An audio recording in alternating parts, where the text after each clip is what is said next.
Gonna have to tell me, baby, 'cause I wanna know what you're thinking. I know we're taking it slow, but it's the way you move your lips and how words roll off your tongue that's got me speechless. Wanna sit and talk to them more. I'm crazy about you and every little thing that you do. I wanna talk, sit, cuddle, make love, baby, or sit in silence.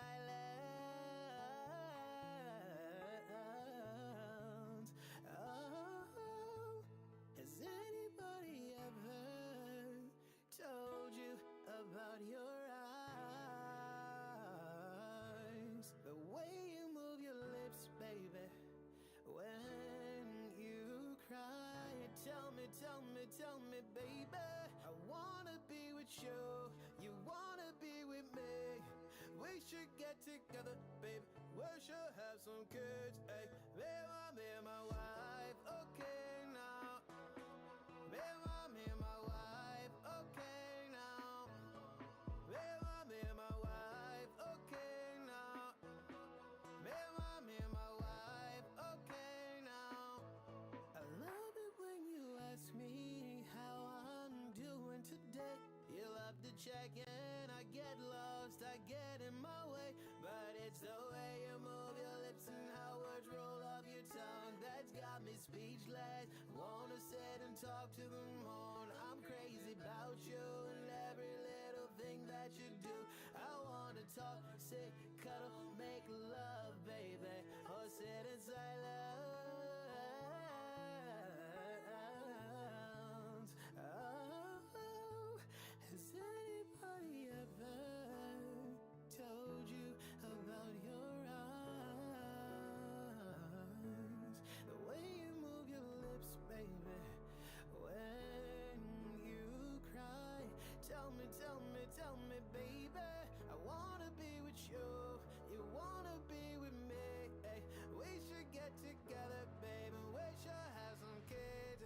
Baby, I'm in my wife, okay now. Baby, I'm in my wife, okay now. Baby, I'm in my wife, okay now. Baby, I'm in my wife, okay now. I love your face, your grace, your waist, and how you dance on your toes. You got that good stuff, type of love, and make me wiggle my nose. You give me fire and desire, make me conquer my foes. You have my heart from the start, now hold my hand, let's get old. Babe, I'm in my wife, okay now. Babe, I'm in my wife, okay now. Babe, I'm in my wife, okay now. Babe, I'm in my wife, okay now.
Good morning, everybody. Can we get everybody get in their seats, please?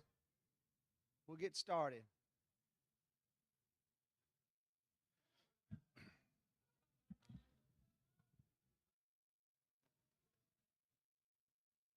Y'all ready? Go, right. Good morning. I'm Nick Newman. I'm the outgoing president of TAUD. On behalf of Bob Frudenthal, the board, and TAUD board members and staff, that's my other job. I want to welcome you to the conference and exhibit hall. Hope you get a chance this week to catch up with old friends, meet new friends, and learn more about the water industry that I know we all are very passionate about. And learn more. Make sure you get to the exhibit hall. Those associate members are the blood of this association. They keep us together. And, you know, we want to make sure we spend time with them, learn what they do, and definitely support them as well. I also want to thank you for being here. I know we're all busy with PFAS, lead lines, supply chain, employee issues, regulations, legislation. The list can go on and on and on. So I'd really appreciate you being here and taking your time to spend some time here at TAUD. So as outgoing president, I want to say a few words about my presidency and officer at TAUD.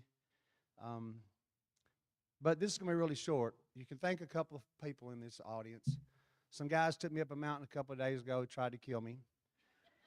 And then the last couple of nights in the bars around town, people were trying to kill me. So this is going to be pretty short. So I joined TAUD through MLG&W, Invest Like Gas and Water, in 2001. The first conference was in Chattanooga, Tennessee. I got to meet the staff and a lot of folks. So being the largest utility in the state, people wondered, why are they here? Why do they want to be associated? So honestly, at the time, my boss said, look, I want you to join the association. I want you to get involved with it because they're second to none.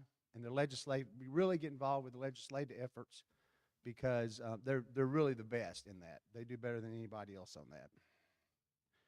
So I joined in 2001. I attended conferences, got involved a little bit, became a region leader, was happy to get Region 11 back up and running, which it hadn't been active in a while. And pretty much did those things. I learned a lot from a lot of people in this association during that period.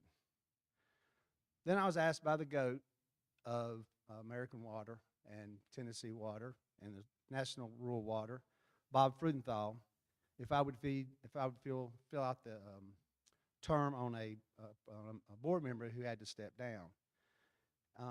And there was a little pushback from that, being the largest utility. But Bob felt there was a place at the table for a large utility, so I got on the board, became very active there. Joined a lot of different conferences, associations, got to go to D.C. several times, legislative, got put on the Water Wastewater Financing Board through TAUD, so got really involved with that and really started to learn more about water. So I live in Memphis, which is kind of on the corner of the state. It's a long ways from everywhere. So there's a lot of travel involved being in this association, but I really love doing what I was doing. So becoming an officer is something I never really expected, honestly.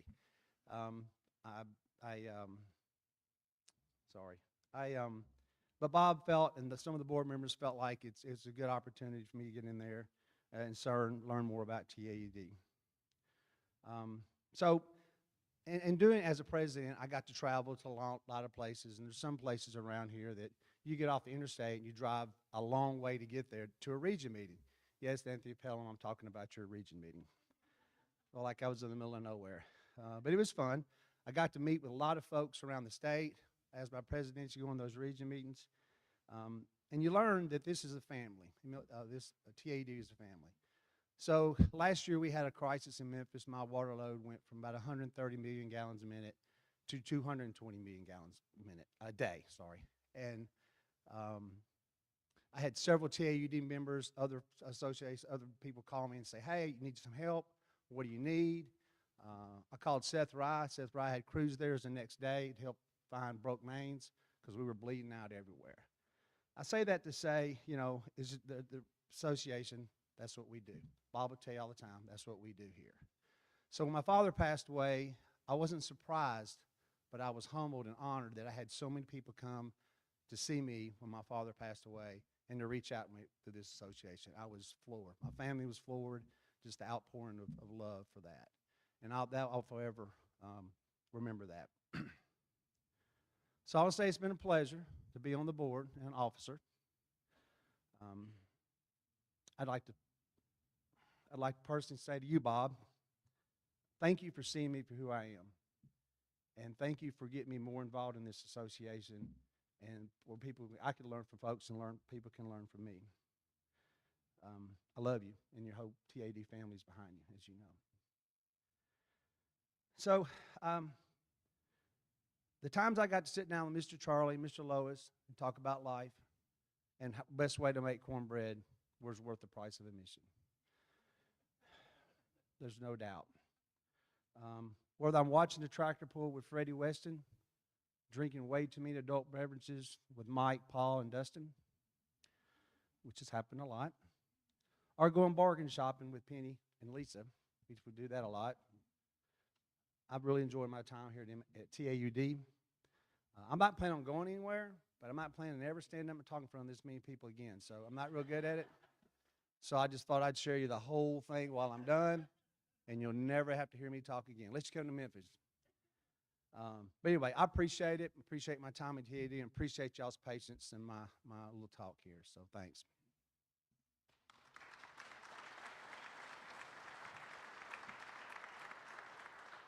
I got one thing I got to do. I got to introduce the new president, and I want to go sit down because my legs are killing me still.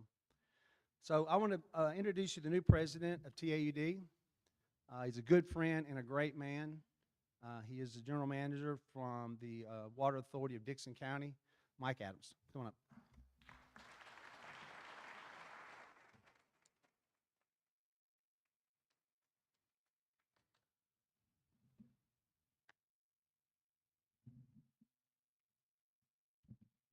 Good morning.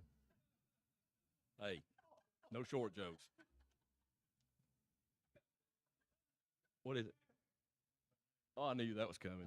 I don't know who that guy is, but Nick was involved, I promise you. Okay. All right, I guess at this time, we're going to introduce the board. That's your illustrious new president. Next. Now, wait a minute. Y'all did that to me, and Bruce gets it now. Bruce Giles, First Utility District, Vice President. Treasurer, Carter Woodruff, Consolidated Utility District. Nick Newman, MLGW. Philip Combs, Alpha Talbot. And our new secretary, Drexel Heidel, West Knox. Michael Johnson, Countywide UD. Alan Jocelyn, Big Creek Utility District. Jay Mullen, Eastside Utility District. Anthony Pelham, Warren County Utility District. Al Scott, South Blunt. Mr. Freddie Weston, West Wilson Utility District. Our associate representative this year is Casey York. Okay, Nick, we got one more thing for you.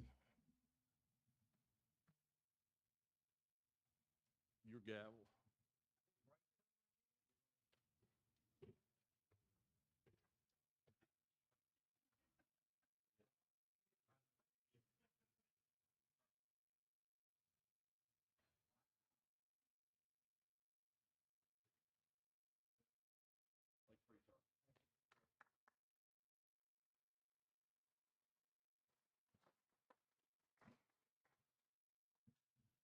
Would everyone rise for the Pledge of Allegiance?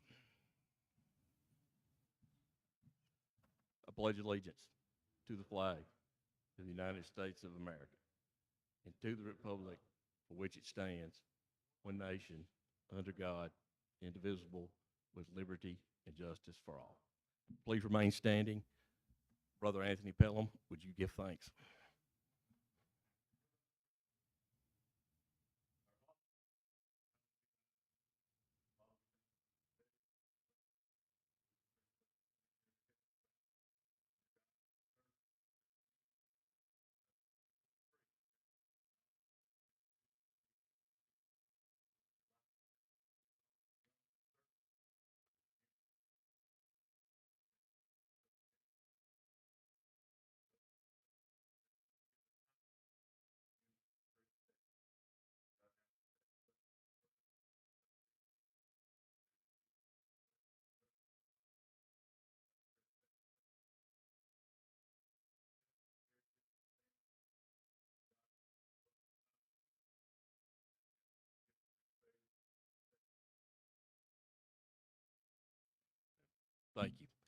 Mr. Lewis, you're on deck.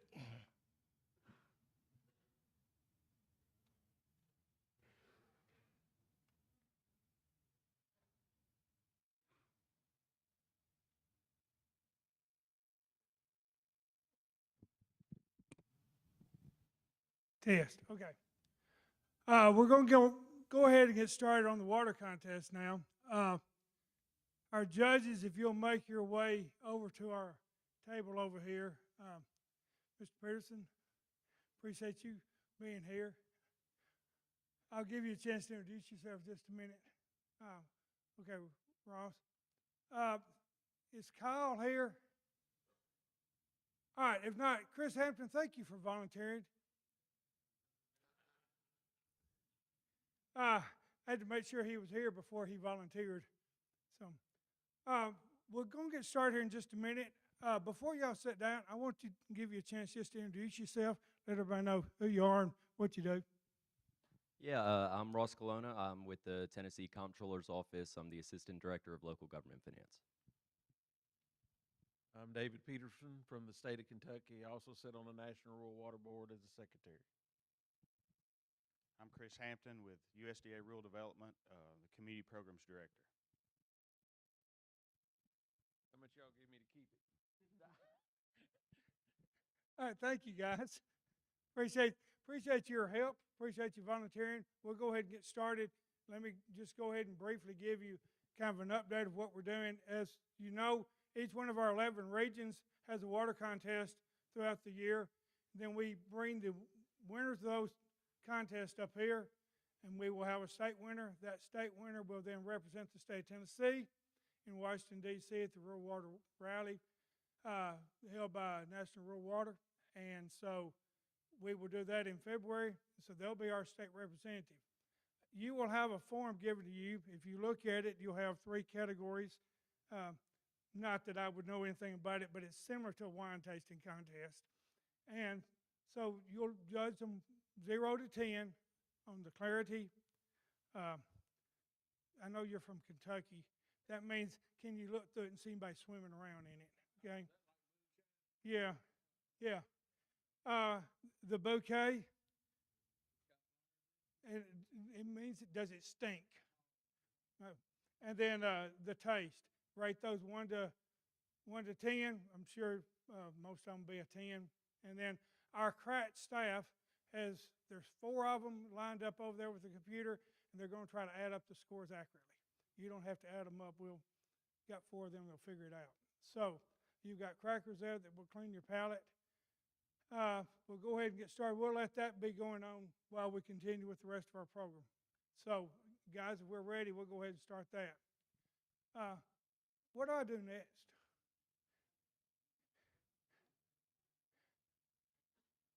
Oh, okay.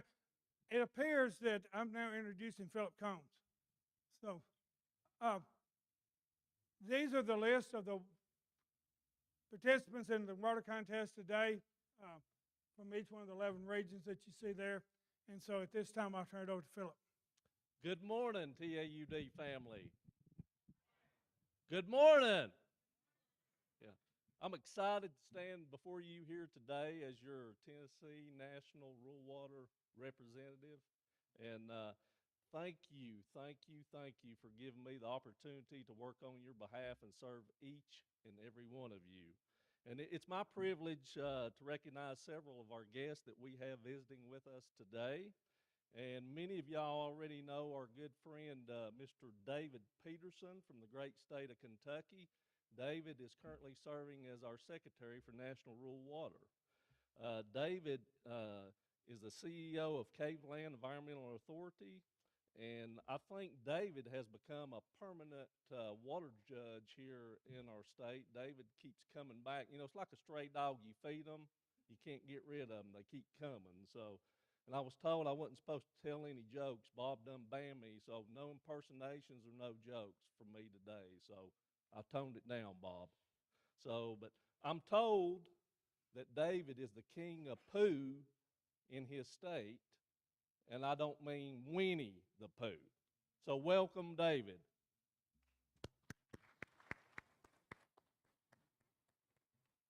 We also have from the great state of Georgia, Mr. Rick Jeffries and his lovely wife Leslie. And Rick took the place of Doug Anderton. Many of y'all know Doug. Doug was a permanent fixture here at TAUD, but Rick took his place several years ago, and we'd like to welcome Rick and Leslie. Welcome, and glad that you're here.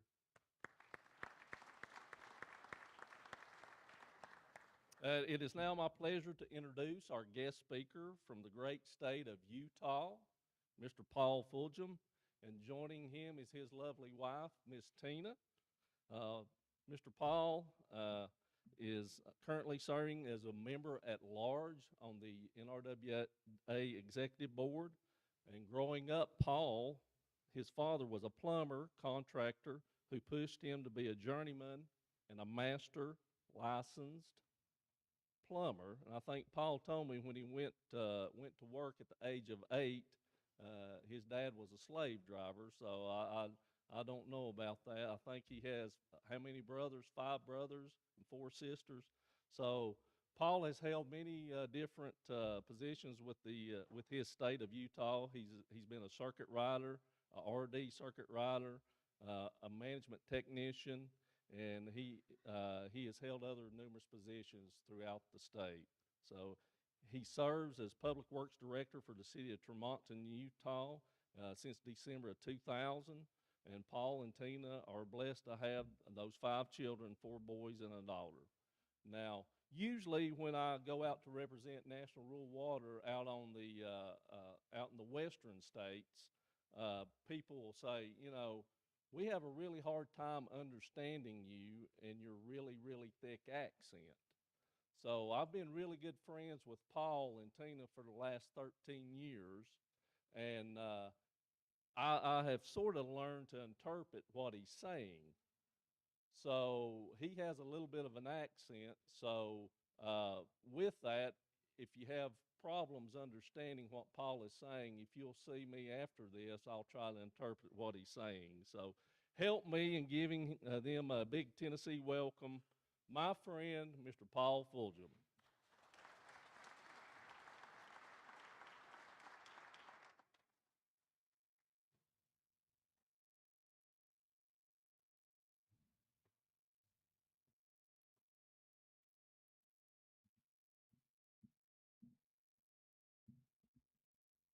I'm originally from Texas, so it's not that hard to understand me. I'm no damn Yankee.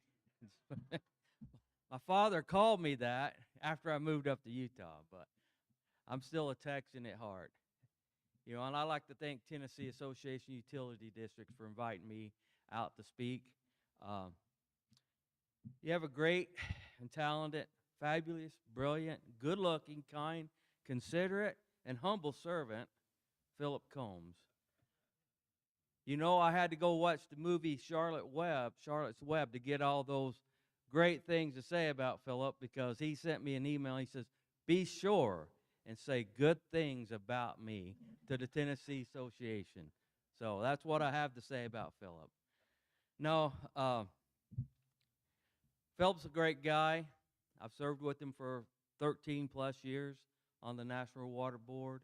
I've served with Bob. You have a great executive director. I've served with him at least 6 years on the regulatory committee when I was serving on the National Water Regulatory Committee.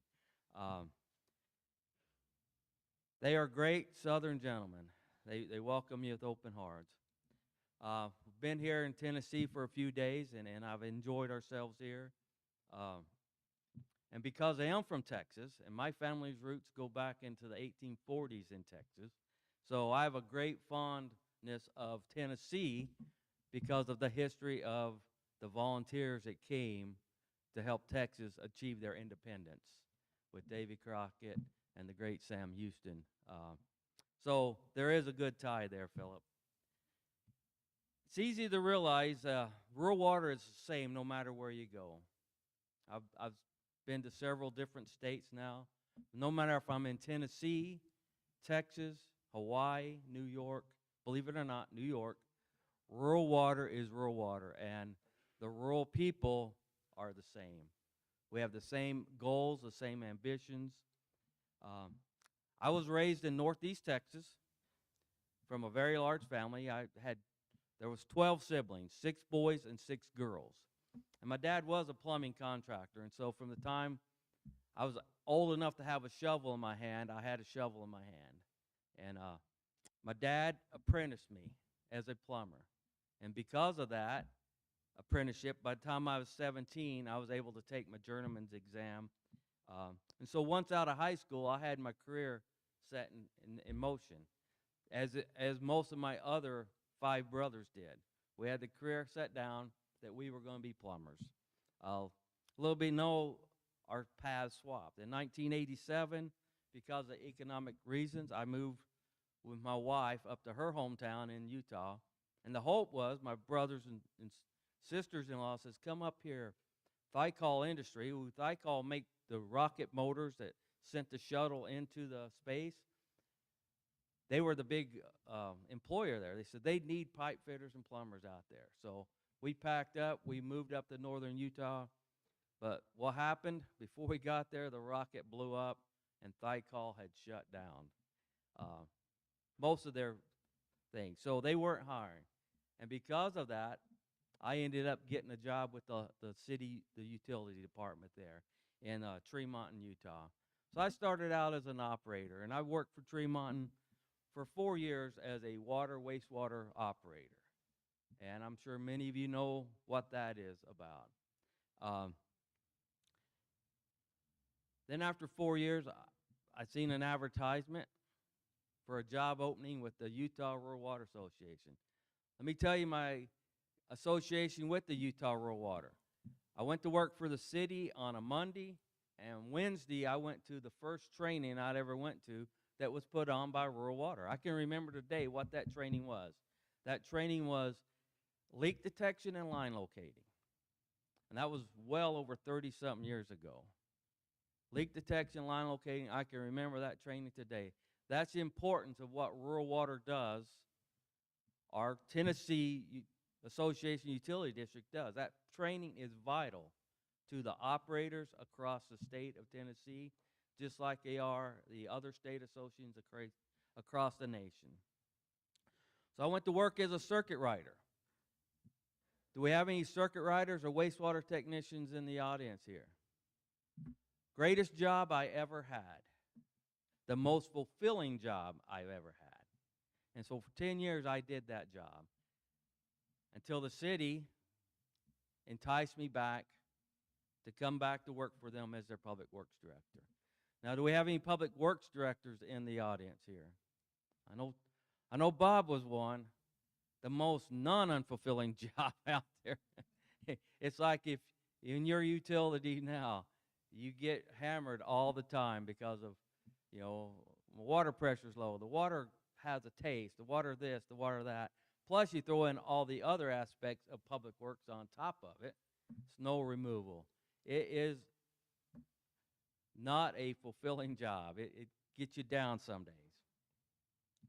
But I just want you to know, as a circuit rider and wastewater technician, you have the best job around.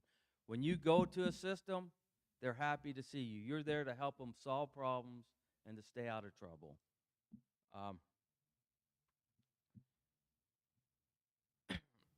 December 1st, 2000, I mentioned I went back to work for the city. And at the time, the city had just broke our 5,000 population number. So that's how small the city is.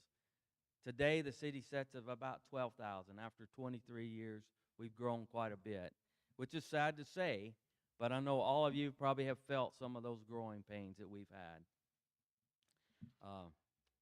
In February 2002, I was elected onto the Utah Rural Water Board, which, like I said, rural water is a passion I have, a love. So it made me happy to get that, to be appointed onto their board and elected on. And in 2008, I was appointed to serve as a national director for Utah to represent us on the national board. Rural water is about the sense of community and about serving those in our communities. Just as your past president said, we are a family. We serve each other. We serve the people we live around. I mean, I think that's what frustrates us sometimes so much with EPA is they act like we do not care about our people. And most of us, we are the people. Our children, our grandchildren live within those communities that we serve. The mission of National Rural Water Association is to strengthen our state associations. And so I want to say I'm here to represent National Rural Water and the Executive Board and President John O'Connell, who's the President of National Rural Water Association. Tennessee Utility District, Association of Utility Districts, been around for 55 plus years. I think you're the oldest, or one of the oldest, state associations that focused on water across the nation. Some of us are newcomers. Utah Rural Water, we were founded in 1980. You were founded in 1968. Big difference. We had a lot to catch up with. Across the nation, National Rural Water represents over 31,000 water and wastewater systems. Now, National Rural Water Association only has 50 members, and that's the state associations. But those members represent combined over 31,000 utilities. That's a lot of utilities. And as you know, National Water helps acquire the programs that the states administer. The Circuit Rider program, which was created in 1980. Right now we have over, I think, 147 circuit riders in the U.S. And in Puerto Rico, that, as Director Philip Combs can tell you, that ebbs and flows depending on federal funding, what we get. But we also have the wastewater technicians, source water. Some states have an energy efficiency program. That's not in all 50 states yet. Plus, we have the important USDA loan and grant program, which has served our nation for over 70 years, providing funding for rural systems, those that have hard times or in economic depressed areas. Plus, we have programs through EPA with the Safe Drinking Water and the Clean Drinking Water Act that helps provide technicians and across in both fields, wastewater and drinking water. What's big on us now, other than regs, is apprenticeship programs. How many in this room are probably going to be retiring in the next 10 years, or hopefully retiring? There's many of us. Who's going to take our place? Who's going to take our place? In the past, we were able to recruit people, I'll say it, off the street, at least in my utility, recruit them, train them, get them certified, bring them up to speed, and they were who actually took over things as we left. Well, it's a little difficult in today's world to find those people and to get them trained. Because of that, National Rural Water has started the apprenticeship endeavor. I know Tennessee has an apprenticeship program. Philip introduced me to one of the apprentices that was here at the conference. But we have to have these people, and there have to be a new mindset from us, because that's not our mindset, the apprentice. Even though I apprenticed as a plumber under my dad, and through history you can hear some great apprentices. Paul Revere was apprentice. Ben Franklin was apprentice. That's how we used to learn our trades. In the electrical field, they utilized this for over probably 80 years. The electricals have had a great apprentice program. The water utility, this is a new endeavor. We've been doing this since 2017, I think, is when we first started our first endeavor into apprentice program and got some money from USDA to help promote it.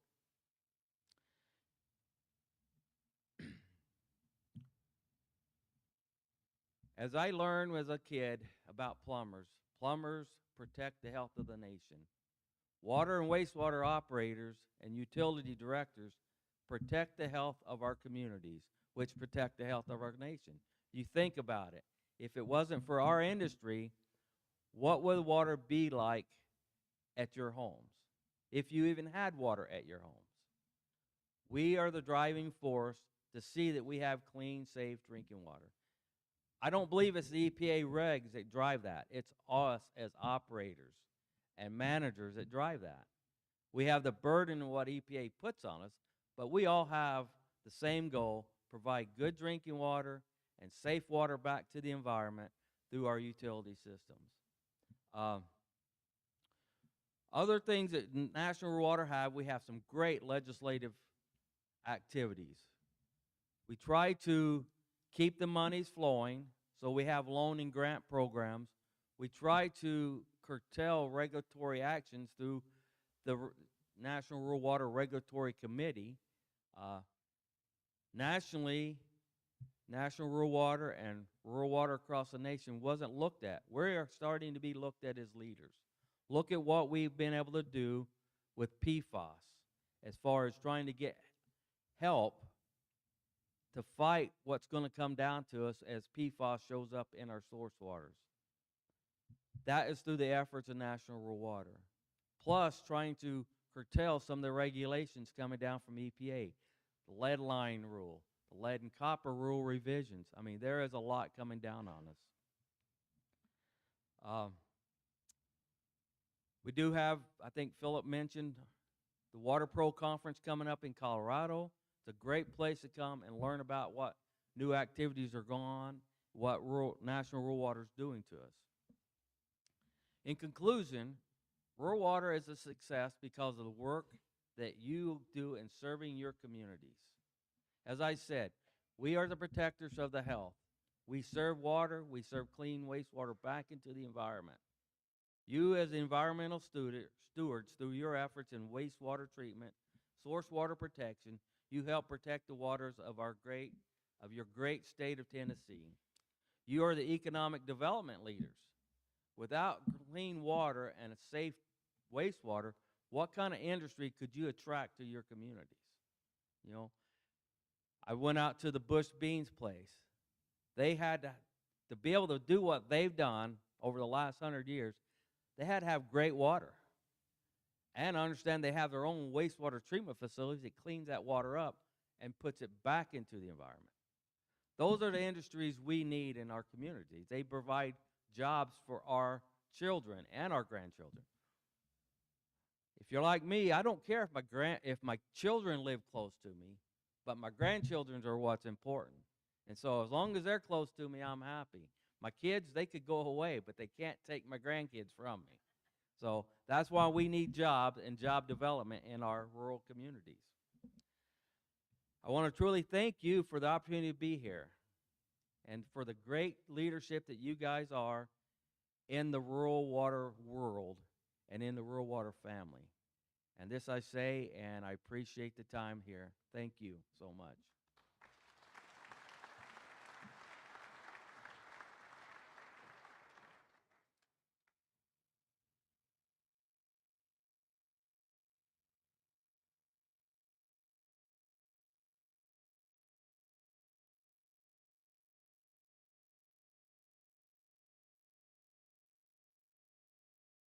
Good morning. I'm going to steal Bob's line this morning, and for once in my life, I have to use a microphone. I'm going to steal Bob's line this morning and say thank you for what you do. I tell everybody at region meetings that this industry is the most underappreciated industry that there is. For years, people lived without lights, phones, but they've always had to have water. So thank you for what you do. Our state's divided up into 11 regions, and we try to meet quarterly. At this time, I want to thank our region leaders, and if they're here, if you would just stand up when I call your name from Region 1. Our co-leaders are Jeremy Jones from 1st Utility District of Hawkins County and Louis Stevens from Blumpville Utility District. Region 2 is Brad Brummett from 1st Utility District of Knox County.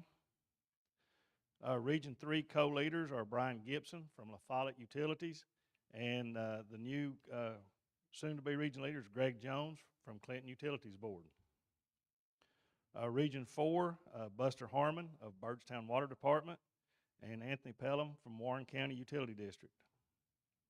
Region 5, Michael Clay from West Wilson Utility District, and Bruce Trotter from Harpeth Valley Utility District. Region 6, Scott Young from Tullahoma Utility District, or Tullahoma Utilities Authority. Region 7, Steve Summers, Lawrenceburg Utility Systems. Region 8 is Michael Johnson from Countywide Utility District, and the recently retired Randy Gregory from Dyer Public Works. Region 9 is Stephen Ayers from Pleasant View Utility District, and Scott Miller from Water Authority of Dixon County. Region 10 is Tim Lawson from Ocoee Utility District, and Alan Joslin from Big Creek Utility District. And Region 11 is Chandrika Winston from Memphis Light, Gas, and Water. Each and every one of them do a fantastic job in coordinating our meetings, picking different venues, great food. They all try to one-up each other in their venues and their food. It's kind of a good competition. And this year, our region leader of the year is Michael Clay.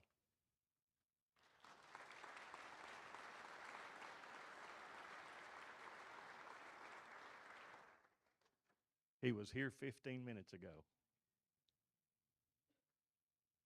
All right, well, anyway, thank you for all that you do, and hope you enjoy the rest of the conference.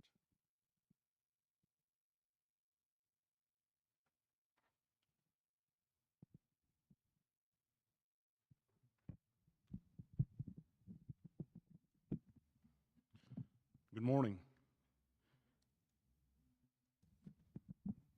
At this time, we'd like to announce the TUEC scholarship winners. From West Tennessee, the Harold Clark Scholarship goes to Sidney Rewa. From Middle Tennessee, the Henry Elrod Scholarship goes to Jacob Lott. And from East Tennessee, the Sam Bruce Scholarship goes to Blake Edney. Congratulations.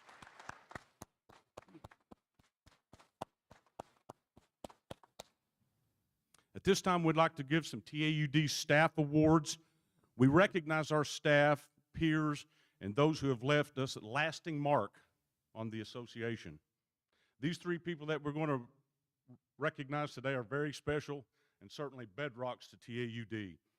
First, we'd like to recognize Bob Freudenthal in recognition for your 15 years of service and devotion to TAUD and the members it serves.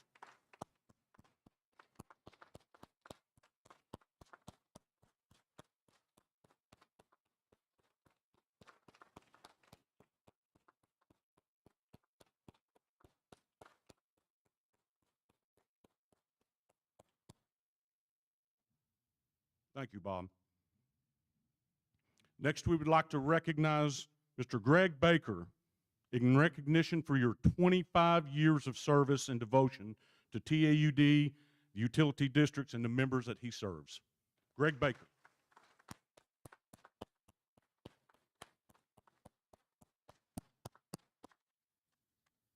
And lastly, in appreciation for your unwavering loyalty, dedication, vision to the betterment of our association and its members and the utility industry that we serve, Miss Penny Funk.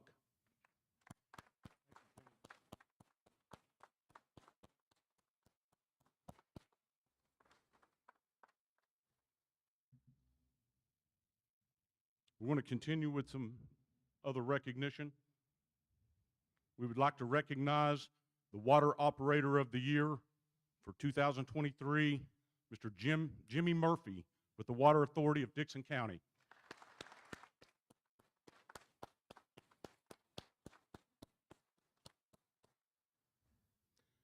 Wastewater Operator of the Year, Miss Penny Sutherland, Hartsville-Trousdale Water Department.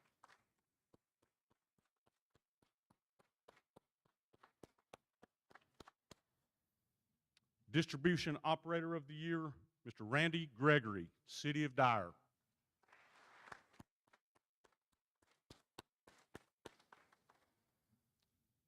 (2022-2023) Associate Representative to the Board, Mr. Jason McGee, Southeastern Tank.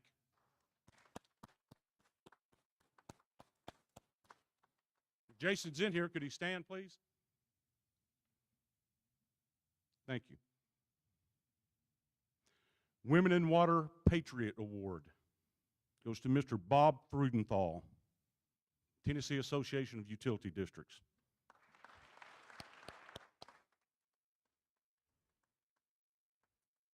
The Women in the Water Committee would like to honor Bob, who has been an ambassador for their efforts since the inception of the group and is so supportive of and excited for the creation of a group that would foster the mentoring of females in the water and wastewater industry. Bob encouraged the TAUD board to get excited for this initiative and highly encouraged their full support. In addition, he has paved the way for growth of females for years to come. Despite his illness, he is always the first to say, as Mike said, thank you for what you do. Bob Freudenthal, it is the Women of Water's pleasure to take the time at this moment to say, thank you for what you do. We wouldn't be where we are if not for where you have encouraged us to be. Thank you.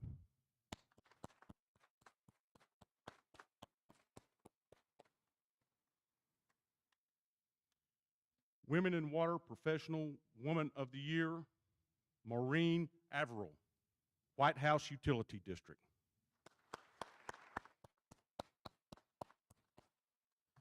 Maureen was nominated for this award by her co-worker, Noelle Mashburn. Maureen serves as Operations Manager for White House Utility District, where she oversees 12 employees and has revolutionized the district's GIS system. She holds Distribution 2, Collection 2, Water Treatment 4, and Cross Connections licenses. Her leadership style has transformed employee performance and morale. She is eager to support other departments, share ideas, and provide excellent service to her customers. Noelle states Maureen's expertise is in utility operations, coupled with her servant leadership style, makes her an excellent candidate for this award. Maureen Averill.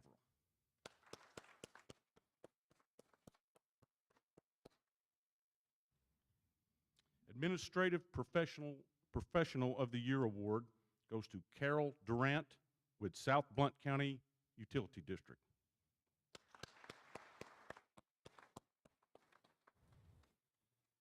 Carol was nominated for this award by South Blount GM Al Scott. She has been with the district for 35 years, currently serving as the office manager, but has served in various roles from special projects to audits. Al states, due to Carol's insight in various roles from special projects to audits, she is now mentoring and preserving the future of all the young staff at South Blount. Carol is supportive of TAUD and has sent several administrative staff through the administration's TAP program. Al describes Carol as a good friend and a role to the employees. She sincerely cares about the utility and the service that we provide. Carol Durant.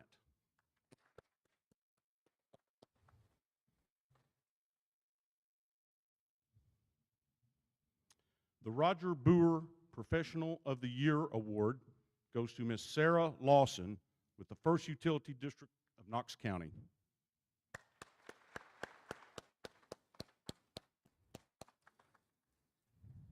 Sarah was nominated for this award by FUD's Assistant General Manager, Keena Hires.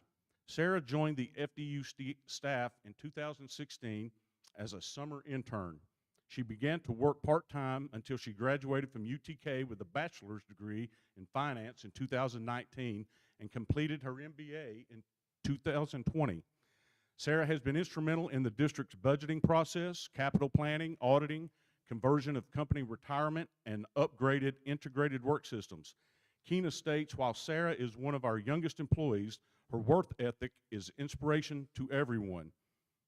She is held in high regard for her effectiveness, efficiency, and reliability and friendliness. Sarah Boer.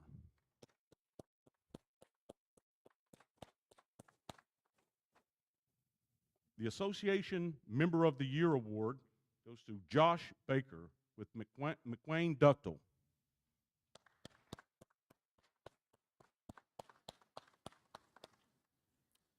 Josh was nominated for this award by co-worker Dustin Henderson.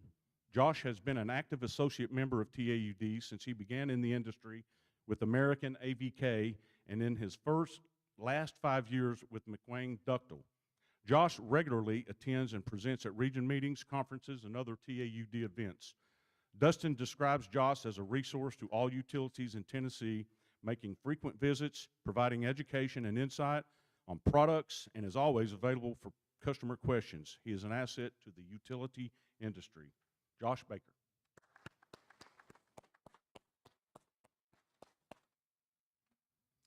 The Allen Gill Leadership Award goes to Mr. Nick Newman, Memphis Light, Gas, and Water.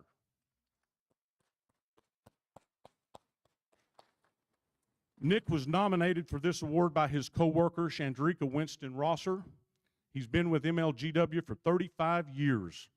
As Vice President of Construction, he initiated several projects, including a large reorganization to combine and relocate several areas to reduce costs and eliminate duplication.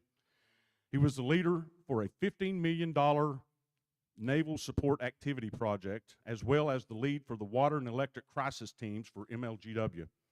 Presently, he leads the team to replace one of the division's 35 million gallons per day water plants, as well as a $135 million of water distribution and production improvements over a 5-year period. In 2001, MLGW joined TAUD with Nick as the representative for the division. He was elected to the board of directors in 2001. He has served as secretary, vice secretary, and most recently as board president from 2021 to 2023. He served as region leader and has served on numerous committees over the years. He's been an avid supporter of Tupac and has attended many NRWA rallies as a TAUD delegate. Chandrika describes Nick as the hardest working person I know. He exemplifies leadership, and I owe much of leadership and success at the division to him. Nick Newman.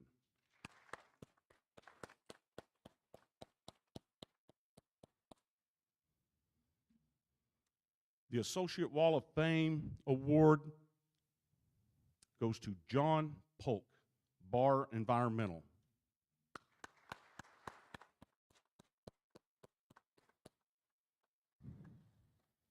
I think Bobby Kleemer is here from Bar Environmental to accept this award and possibly speak on behalf of John. Either way. First of all, I'll keep it brief. Thank you, TAUD, for nominating John. I want to give a special thanks to Bob Frudenthal, who's been a great friend of John and ours for years. This is hard for me. John was a friend of mine. He worked in the industry his whole career. He was a professional and loved TAUD and loved working in the water industry. He was born in outside of Brentwood in Nashville. He went to Overton High School back when there was nothing out there. Went with the likes of Hank Williams Jr. to high school, and used to find old Civil War memorabilia off of Franklin Road. And from there, went and worked for a tractor company where he hand drew sketches down in the Cool Springs area when Cool Springs Mall wasn't there. He's a graduate from Tennessee Tech University in '77 with a degree in industrial technology. From there, he come to work for Rick Pearson and Dixon Pearson Associates for several years after starting his own business and working in the industry. He got a little, he was looking to retire, but he didn't want to give up his customers or his suppliers, so he approached us about working with us for a time being. And personally, I can say it changed our company and it changed my life. 2.5 years I worked with him, and he became a friend. He set the tone for a lot of these guys and left a legacy of water, clean water, from one side of the state to the other. But the greatest thing about John is, well, two more things real quick. He actually laid out the Metro Central, the Nashville Metro Central chlorine system, which is massive. They bring it in on tanker trucks. And he laid that out. It still operates today. And then he did the pre-design and pre-layout for a first-of-its-kind PAA system in Tennessee as well. After that, John learned that he had gotten sick. He wasn't feeling real well. And we had a very hard job that we were having trouble on submittals and stuff, and he handled a portion of it. And he come in my office one day to give me the news of what was going on with him.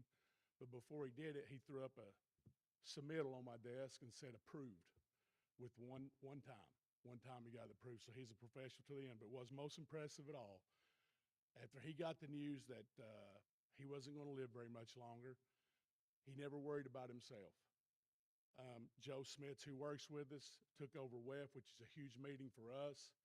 John's laying in the hospital bed and going through the details with Joe and never mentioned himself or his troubles one time. And he told Joe to pay attention and write this down because he said, you're not going to be able to send me any more emails in heaven. And speaking of emails, he never was a very good technology buff. We'd send him, you'd go into his office and say, did you get this so-and-so email? And he'd start rummaging through papers on his desk. And I said, the email, John, on your computer. But the greatest story of that, too, was even at the end, I was there when the doctor told him, and immediately he thought of his brothers and sisters and how he was going to divvy out his resources. He was a single man. He owned a house in Nashville. He never asked anybody for anything. He earned everything he got. And all he was doing was making sure all that got divvied out the way it was supposed to, or the way he wanted to. And then later he passed. But that's where the rubber meets the road. He had nothing to gain. He knew he was going to pass away, and all he was doing was thinking about other people. And I went to his funeral, and his childhood friends were there speaking for him. And one of them said this, which is on our website today. Some people love things and try to fix people. John loved people and fixed things. And I think that's the greatest way to describe him. And as long as I'm with the company, we'll probably always have John on our website because he plays a huge part in what we're doing today. And he always will, and we're glad to say we're a part of his legacy. But once again, I'm sorry I went too long, but I thank you a bunch. Thank you, Bob. Thank you, TAUD. Thank you for letting us serve you. We take it as an honor. I love Tennessee. I love all you guys. God bless you.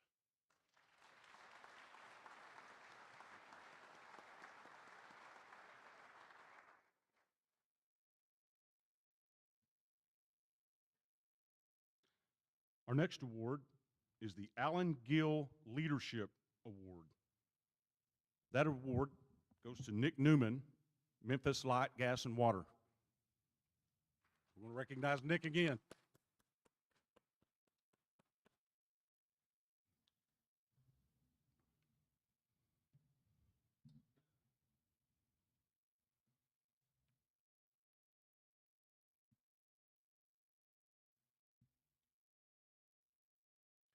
The Cecil Brandstetter Legacy Award goes to Miss Penny Funk with TAUD.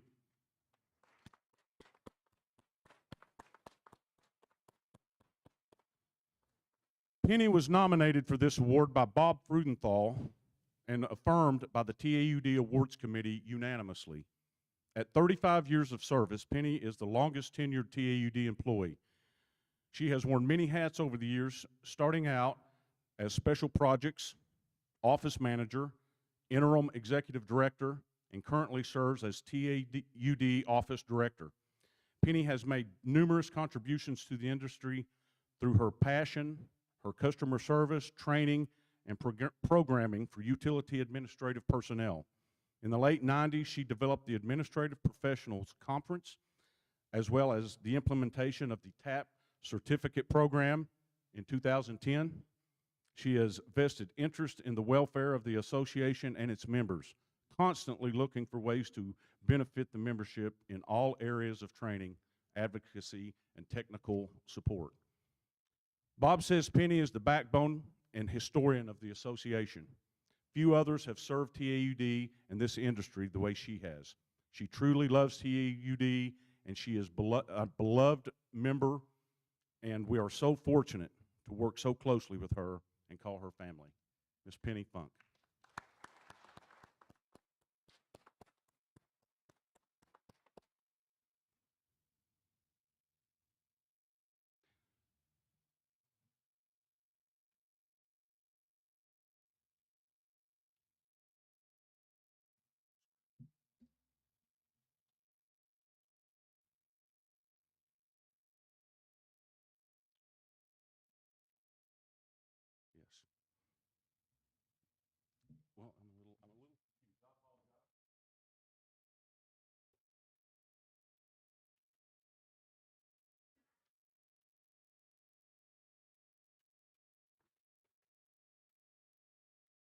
I apologize.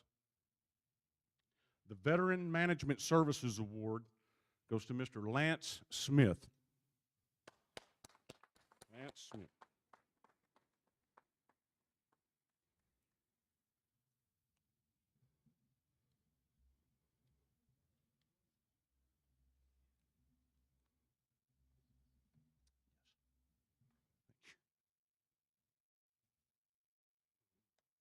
At this time, we will have the announcement of the 2023 statewide Best Water Tasting Contest winner.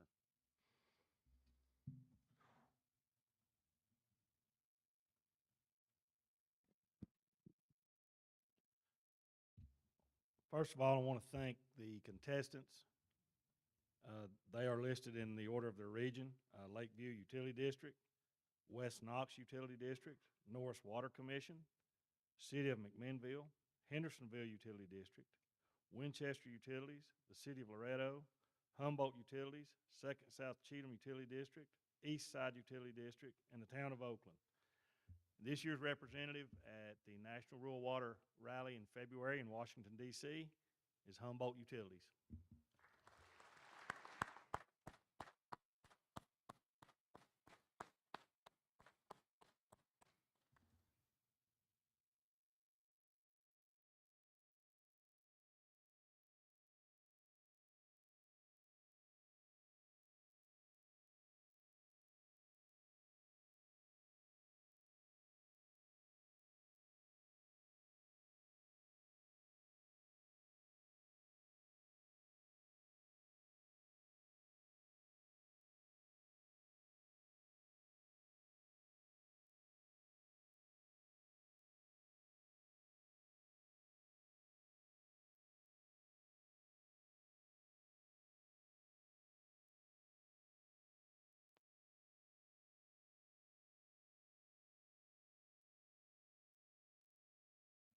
At this time, we would like to introduce Super Session speakers Jim Marshall and Sarah Chandler of Jackson Thornton Incorporated.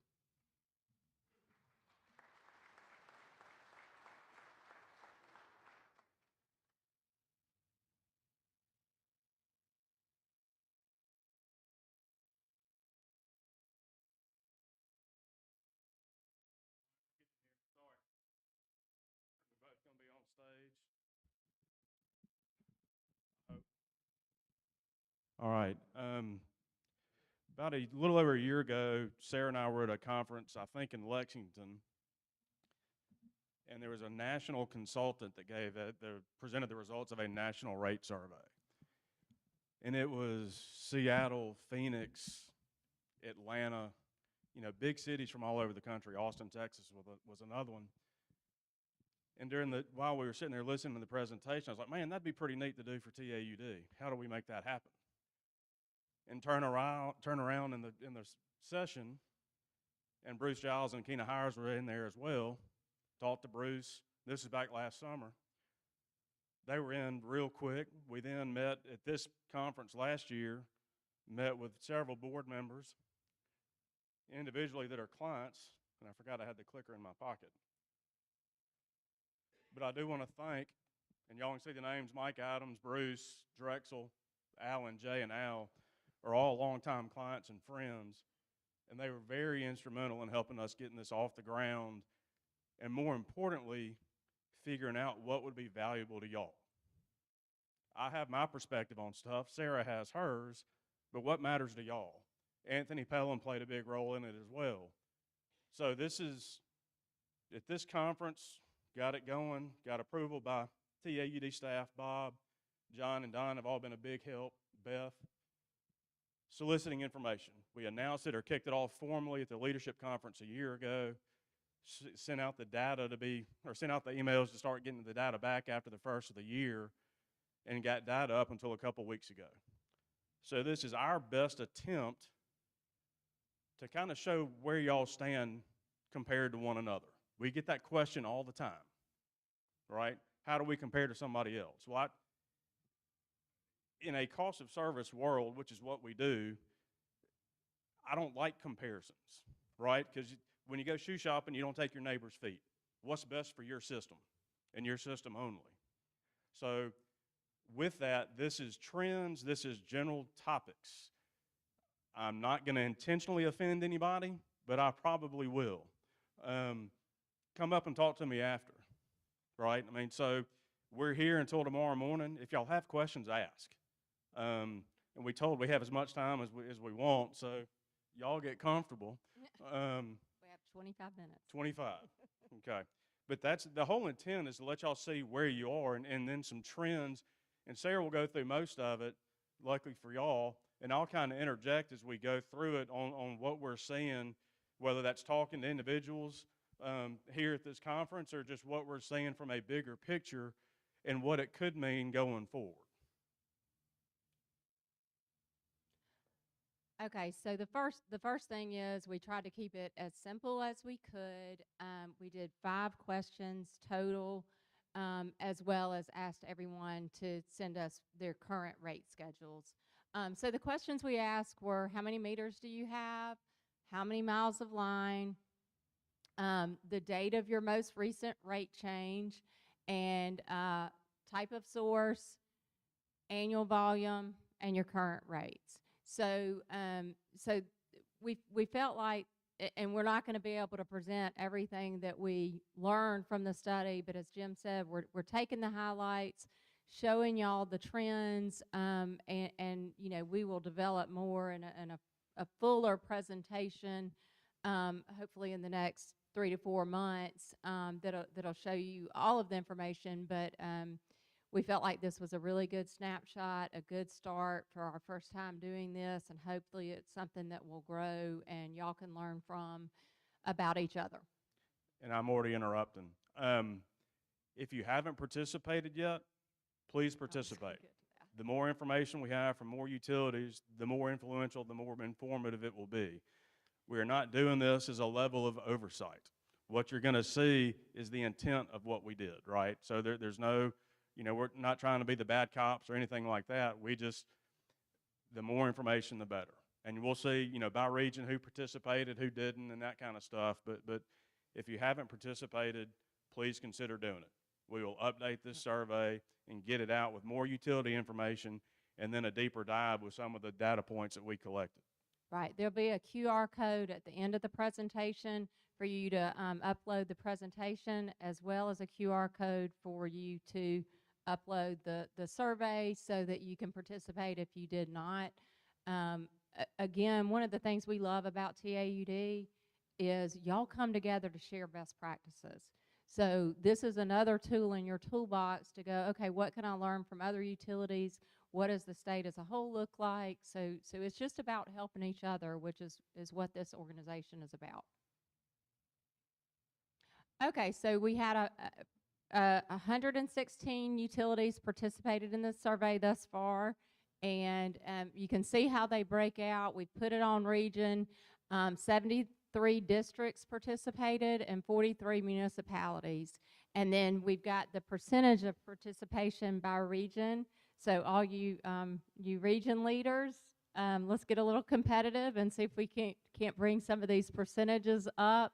I think Region 5 had the highest percentage participation. So just wanted y'all to kind of see how y'all did as a region on your level of participation. Okay, so this is based off the submissions, and this is for districts and municipalities. What types of rates do y'all have in effect? 62% of y'all have a flat rate. That means there's a customer charge, and then every bit of volume that you sell is consistent, whether it's, you know, if you're paying $5 for the first 1,000 gallons, you're paying $5 for the 20,000 gallon. And then you've got 16% that have a inclining block rate. So the more you buy, the more expensive it gets. That's real common in Middle Tennessee, where there's a ton of growth in and around Nashville that has a ton of irrigation meters. So they've had to build a huge amount of capacity to serve brand new houses that used to be farmland. They're now subdivisions with $1 million homes that got to have homeowner covenants that are irrigating the ding dong out of their yard. I mean, and they have legitimate supply issues. Yes, correct.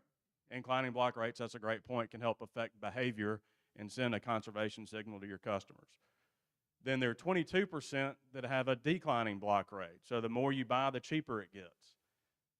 That is not what is really the trend across the country. And we're not going to speak about specific clients, but we are actively helping several right now begin a gradual shift from declining to flat, with potentially going to inclining over time. With all the growth in Tennessee and with some supply constraints, that extra 1,000 gallons in the summer, there's a huge expense to that. So it's not getting cheaper, it's actually more expensive, without getting too much into the weeds there. But I was really happy to see that of the submissions, 62% have a flat rate, 16% with an inclining block. Usage included in the minimum bill. And I'm colorblind, you're going to need to help out with the, as I'm looking at it, I'm not seeing it. But it's, okay. I'm very encouraged that 35% of y'all don't include any usage in your minimum bill. There is not another industry in the world that gives away their commodity. And more of y'all are eliminating or beginning to eliminate what you include. And you can see the breakout there. If you'll speak to it, I can't see it. Right. So on the other end of the spectrum, there's 5% of the participants that still include more than 2,000 gallons in their customer charge or their minimum charge. 24% here is 2,000. You know, if you think about it, what industry gives away their commodity? You know, part of the thing, one of the challenges y'all have in running your utility is getting people to understand the value of water. So if you value your assets and what it takes to run your utility, it's hard to make an argument for giving away 2,000 gallons or you're giving away any of your commodities. So just want to start thinking about that and how you can address that. And that's from a financial standpoint, just a hypothetical. If you have a $15 customer charge and you include 2,000 gallons of water and you charge $5 per 1,000 gallons, your net effective customer charge is $5 a month. That means a stamp is eating into more than 10% of your customer charge. That's not sustainable. That does not allow for stable cash flow, okay? So that's, the more y'all can get usage out, if it's defensible, again, there's no profit motive, right? You just need to cover your costs. But if you can do it in a defensible way, begin to eat, you know, if you include 3,000 to 2,000, 2,000 to 1,000 over a couple of years. Of the people we work with in here, if y'all don't mind, who has gradually eliminated usage in their minimum bill? If y'all would raise your hands based off the results of studies that we've done. A handful. So thank y'all. So it's been effective. And it's not a rate increase. It's a rate adjustment. That's semantics, but that's an important distinction. And this is the thing that had me I was caught off guard with this. There are two data points in this process that really stood out to me. This is one of them. Length of time since the last rate adjustment. 50% of y'all have adjusted rates within the last year. Another 20% within the last 6 months. So more than 2/3 of y'all have done something within the last year. That's phenomenal. I don't often get to cheerlead much, or I don't come across as a cheerleader often. That's great. You know, it took a pandemic and unprecedented inflation to get that to happen for a handful of y'all, but that's the fact that it's been within a year, 70% of y'all have increased rates in some form or fashion, or decreased usage included in the minimum bill is great. Conversely, the 19% that haven't done anything in over 4 years, given the inflation that we've seen, I don't know how that works. I mean, and again, we're speaking generalities. I'm sure there's the exception to the rule, but by and large, things are a lot more expensive now than they were 4 or 5 years ago. So if the rates were sufficient, barely sufficient then, and not providing profit back then, they're probably not covering full costs now.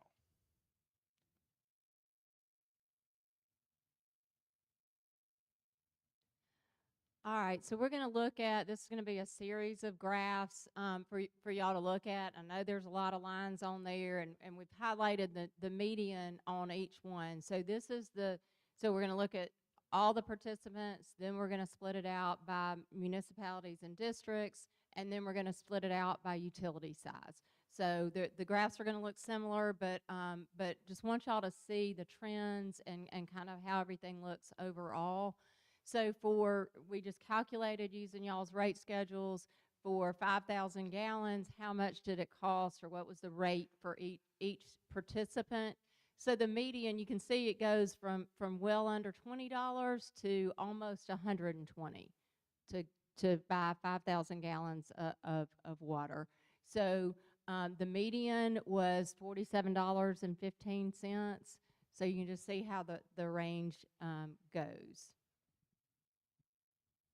And I will say one clarification for the smaller systems that just have one rate, a general service rate. That's what we use. For the larger systems that have multiple rate classes, residential, commercial, industrial, we use the residential rate.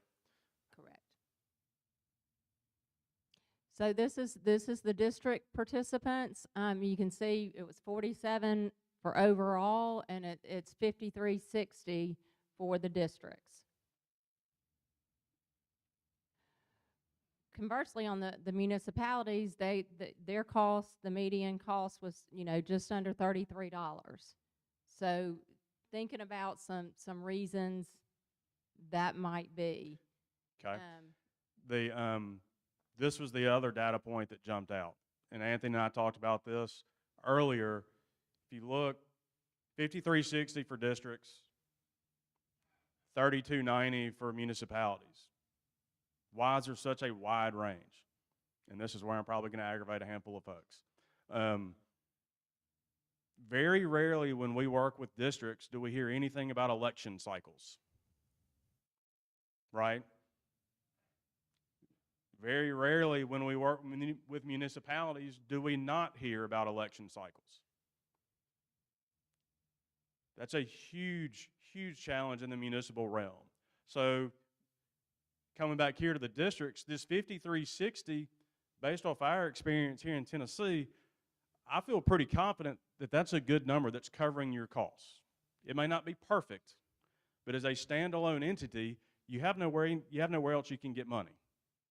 And with the oversight and assistance from the comptroller's office, if that number isn't doing what it's going to do, what it needs to do, it's about to, right?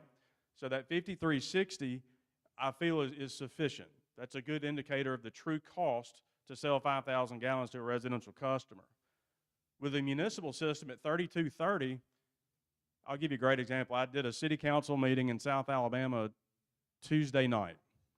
The result of our study showed that it cost $25 a month to have a residential customer on their system before they bought any water. They currently charge $10. I knew we couldn't get from 10 to 25. Rate consultant would be fired right before the city council was voted out, or ushered out, probably, in a better way to put it. So I said, well, let's get from 10 to 16. Can we do that? Which isn't getting halfway there. They decided to do that over a 3-year period. So instead of 1 year of a 6, it's 3 years of a 2. So they're not making up any ground towards full recovery, towards getting what they need. Those $2 increases, that's going to cover inflation. So they're kind of treading water instead of getting closer to shore, if you will. So that's there's the political element there that we just discussed. And there's a good chance that there are some operational advantages like density. Most cities are going to be a little bit more compact and have more density than a rural district. So if you have 10 customers per mile of line instead of 8, it's cheaper to serve those 10 on a per customer basis than it is those 8. And there is a wide range of density. I mean, I think the biggest system we looked at relative to density had 70 meters per mile. The smallest, and I've got so many data points, had like 6. That is a huge spread. There is no way that a system with 6 customers per mile can be as efficient as a customer with 70, or a utility with 70 customers per mile. So there are operational advantages potentially on the municipal side, but I think the biggest driver there is the political element that exists with city councils or boards of mayor and aldermen.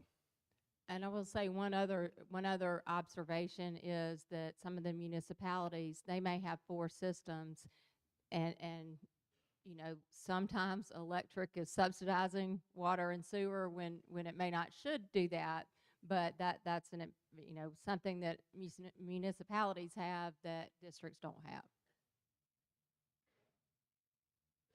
So next, we're going to look at it by utility size, and it'll show probably what you think. There are economies of scale. So on a small system, which is anything under 3,000, the median price for 5,000 gallons is right at $56.50. Go up to the medium size utilities, drops down to just under 47. Get a little larger, it goes down to 41, almost 42, and then the very large utilities, the median was 32.40. But as you see, that's just the median. There's a wide variety. So you know, you've got under 20, looks like about 15 or 16, all the way up to 60, over 60 for the same amount of water. So even with the very large utilities, there's a huge spread. Now, I will say, you know, we're not going to say the name, but the entity on the low end there at roughly $15, $16 is very unique. They're primarily a wholesaler, so it's a different scale. But you do have, you know, what, 3 or 4 in the low 20s there, with a handful up close to 60. So there is a wide range where if you look. Well, there's still, even with large systems, there's a wide range as well. And I will something for y'all to keep in mind. I think Jim kind of touched on it. Just because someone's rate is what it is, does not mean they are covering their cost. So you know, you may have some utilities in here that they've intentionally kept their rates low, but they're not doing everything they need to do to take care of their system. And you've got, you know, as y'all know, your mission is all the same, to provide safe, reliable drinking water to your communities, but every system is unique. So, you know, you may have some systems in there that have faced unique challenges. Their rates have to be higher. So, you know, keep in mind, you know, Jim alluded to, you don't take your neighbor's shoes to go shoe shopping, feet to go shoe shopping. Well, every utility has their own story. But this is helpful to look at a 10,000-foot level of what other utilities are doing it for. And this is just showing that by region, what was the average cost on those that participated. And you can look, I don't know how well y'all can see that, particularly in the back of the room, but you know, region 1 was just under $50 at $49.26. Region 2's at 40. 3 is $42.93. I'm just going to call them out so y'all, if y'all can't read them. Region 4 was at $57.10. 5 is $50.63. Region 6 is at $43.26. 7 is at $46.73. 8 is just is at 49. Where's 9? 49 is at 45, and 10 was just under 50, and Region 11 is 37.80. And that's, you know, we wanted to show this, and also at the very beginning, participation by region. Region 11 looks really low, but they also had a really low participation rate. So you have a few big municipal systems that participated that may skew those numbers, right? So there's a balance. This isn't the gospel. This is just a trend, right? And again, we encourage you to participate in this. This was the intent, right? And how much time do we have? That's what I'm checking. Hold on.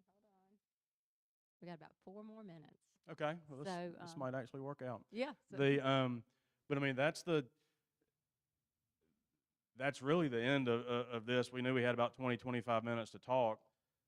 We want to look into density and what role that plays. We also want to look into the type of water that you have, the Source of water supply, source that you yeah. have, Yeah. and see what that looks like. We have a ton of information that we want y'all to know where you stand relative to your brethren and sisterin, right? There's no, like, we're not going to pick out the lowest rate, and we know that's a lead for us to go call on because they're keeping the rates low. That's not the objective with this. It's to let y'all see in one booklet, one PDF, whenever we get it finished, hopefully after we get a lot more participation, I'll keep saying that, to really give y'all something to look at, right? And we hope to do this again and continue the partnership with TAUD and do it again in 2 or 3 years, maybe 3 or 4, depending on level of interest. And hopefully we're going to see less utilities that include usage in the minimum bill. Hopefully we're going to see less that have declining block rates. Hopefully we're going to see those, I hate to say it, but those numbers, the average rate, continue to increase. Costs are not coming down. Personnel costs are going to continue to rise because of of everybody retiring, having to hire new people in. It's a competitive market right now in the job place. So you have to have competitive wages. And one thing that occurred to me talking with somebody in the exhibit hall yesterday, all this free ARPA money, depreciation's coming with the assets. It's not free. Please cover the depreciation. I mean, that's important. If you don't cover that depreciation, you're going to kind of backslide a little bit relative to your recovery and what you need to do. So please continue the trend of 70% of y'all doing something within the last year. I was shocked at that in a very pleasant way. I mean, that's my closing remarks. Yeah, no, that is it. We've left this up here so you can download the survey itself and our presentation. I think quickly we can open up. Is there anybody have any questions or thoughts or comments, as we want to learn from this and want y'all to learn from it?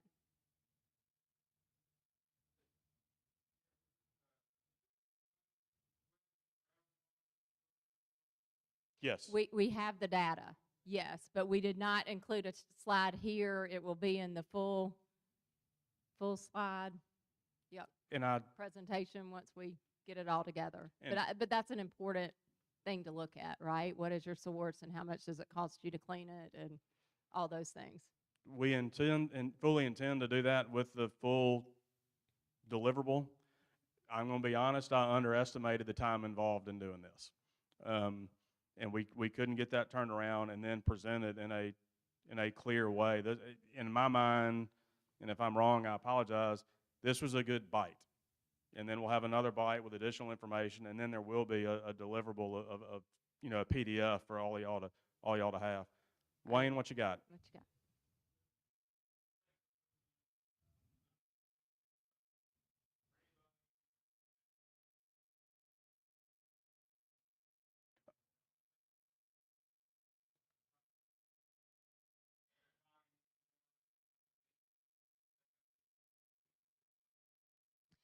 That's the hope, is to have it ready by the time the leadership conference comes around. And then, I think we'll open it back up for, I would say, a month to 6 weeks. And then we'll need to close it so that we can have time to actually, get all the data and manipulate it and look at it, slice and dice it. Great questions. I will get you a drink after this. Anybody else? I think we're close. Drexel? We love that. That would be the pipe dream. Yeah. So we just looked at water this time, and we'd like to build some momentum with water and kind of flesh that out and get the survey, pretty healthy with the information that it's providing. But yeah, ideally it would be great to look at wastewater as well. I think that would be, it's a very important thing. We just didn't want to bite off more than we could handle at this point. So, yeah, I mean, but yeah, that important long term, absolutely. I mean, truly, we hope to do this in some form every handful of years, every 2, 3, 4 years, based off interest, right? I mean, if nobody, if y'all care if it about lands flat, nobody's interested. We're not going to do- waste y'all's time or our time. But I do think participation in this is important. I mean, and that's with a, essentially 25% participation rate on water. I didn't think we'd get much more than that on sewer. I'd much rather get 50, 60% on water and have a more comprehensive water approach. And our time is out. But we will be in the exhibit hall, and we'll be around here after this lets out. So if y'all have any questions or want to chat about anything, we'd love to talk with you. Thank y'all.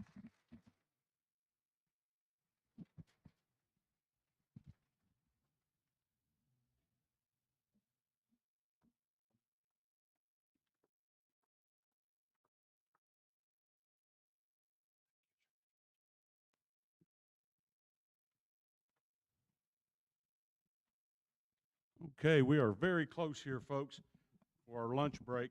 This time we'd like to give just a moment of special recognition to one young man. If I could read a prepared statement concerning him. Ricky Calhoun graduated from Trousdale County High School in 1977. After graduation, Ricky took a job with the City of Hartsville Sewer Department. He had served as an interim during high school and earned a Grade 1 distribution license. Ricky has served the City of Hartsville through 5 superintendents and numerous changes in government staff. Affectionately known as Man because he always says, "Hey man," to greet anyone that he sees. Co-workers state Ricky knows that knows more about anything in the plant or the system, but he won't let you know that he does that. He's a very conscious employee, and if asked to do a task, he never hesitates to perform at the best of his ability. Ricky has knowledge about the system that is irreplaceable. Penny Sutherland says he is the best person I know, does so much for the community, works for the elderly when he's not working at the system, and usually ends up costing him money because he hates to ask for money from those individuals. Ricky is a deacon at the St. John Missionary Baptist Church. He belongs to the Hartsville Masonic Lodge number 361, and he will retire in August 31st of this year. Could we please give Ricky a warm TAUD affectionate round of applause?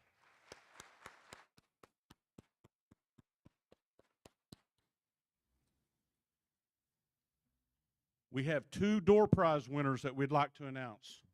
The first winner is Johnny Honeycutt of the Greenville Water Commission, and the second is Danny Bledsoe of Gladeville Utility District. Congratulations.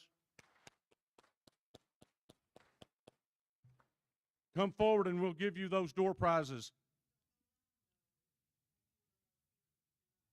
Oh, I'm sorry. So, okay. So, Danny and Johnny, are you here? Oh, yes. We have them. We have them. Absolutely. Awesome.